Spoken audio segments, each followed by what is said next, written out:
Life is just full of transitions, right? Some are amazing, some are absolutely heartbreaking, and a lot of them, well, they're just plain confusing. They can leave you feeling like the ground is literally shifting under your feet. So today, we're going to dive into how to not just get through those moments, but how to actually find some incredible opportunities for growth inside of them. And it's a question we all face. At some point, after that big thing happens, whether it's graduating, starting a new job, a tough loss, a breakup, there's that quiet, that moment where you just kind of stop and ask yourself, okay, so what now? All right, so to even begin to answer that what's next question, we've got to get a handle on what a transition really is. So in this first part, we're going to look at it not just as some kind of ending, but as this really powerful space, a space for reinvention. And lucky for us, we have a fantastic guide for this journey, Melinda French Gates. In her latest book, which is called The Next Day, she gives us this really personal and honestly inspiring tour through these exact kinds of life-defining transitions. And what's great is that she does it by drawing on her own experiences with a lot of warmth and grace. Okay, let's talk about the power of the next day, because this is really the core idea of the whole book. It's this simple but incredibly powerful concept. It's not about the big event itself, not really. It's all about what happens in those moments right after. And look, she's absolutely writing from a place of deep, deep personal experience. I mean, think about it. She went through ending her marriage, and then, later on, leaving the foundation she'd co-chaired for more than 20 years. Those are some truly seismic shifts. And it's from that really vulnerable place that she's sharing this wisdom she fought so hard for. And this quote just nails the whole concept. The next day is when we begin to make choices about how we'll respond to change, when we start to form the next version of ourselves. I mean, wow, the real work, right? The stuff that actually shapes who we're becoming, it all starts the moment after. It's in those tiny, sometimes even unconscious choices we make when we wake up and boom, reality is different. So, to put a pin in it, here's the key idea. The next day isn't just about another 24 hours passing. Nope, it's an active space. Think of it like the starting line for the next version of yourself.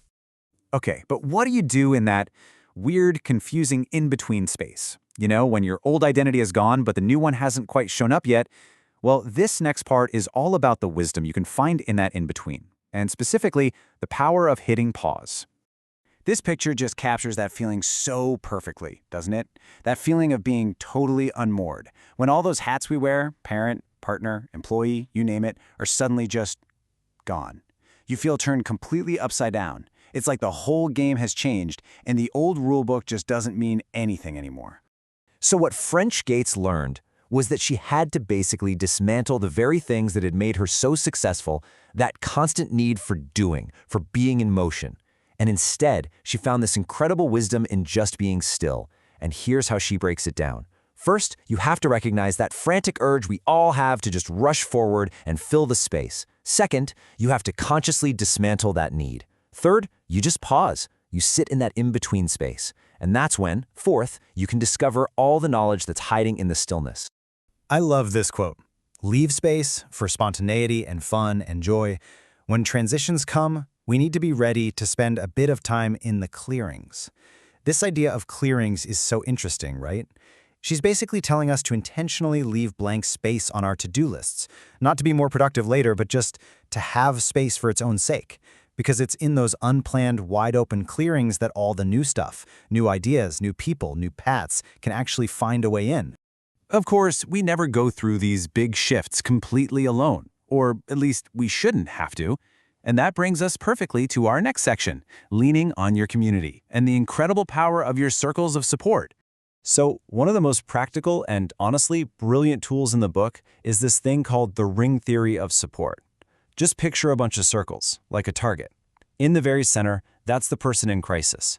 Then you have their closest loved ones in the next ring out, and then friends and community in the outer rings. The rule is so simple, but so effective. Comfort goes in, and dumping goes out. That means you only offer comfort to people in a ring smaller than yours. You can vent, complain, dump your feelings, but only to people in a larger ring than you. It's an amazing way to make sure we don't overwhelm the person who needs support the most. Just remember, comfort in, dump out. And this isn't just theory. She lived it. Her friendships were absolutely central to her own resilience. She talks about having her own support systems, like her Truth Council. I love that name. These were the people she could count on not just for support, but for real talk, for honesty, and even for fun. They were the ones who held her up when she really needed it. All right, so after you've hit pause, after you've leaned on your community, where does all this actually lead? Well, this final section is about moving forward. It's about rediscovery and ultimately about coming home to yourself. There is this absolutely beautiful poem shared in the book review, and man, it's just extraordinary. I hope when you come home to yourself, there are flowers lining the front porch that were left from all the women you were before. What a powerful way to reframe things, right? It's saying that your past selves aren't something you just throw away. They're contributors. Each version of you leaves a little gift for the person you're becoming. And really, that's the ultimate takeaway here. These painful, confusing, totally uncertain moments in life, they aren't punishments. They're actually invitations. They are these profound opportunities to heal, to grow, and to step into a more complete version of who you are. Hey, remember that upside-down, unmoored feeling we talked about earlier? Well, by actually embracing the whole messy process of transition, we find our footing again. We start to see the world from a brand new perspective. There's a parable in the book that says it perfectly. Instead of an ending, the collision marks a new beginning. You're still you, of course, but you've been reformed, shaped into something new. So I want to leave you with this final, really fascinating thought from the book's reading guide. It's a flip on a question we always ask ourselves. Instead of thinking about what advice you would give to your younger self, flip it.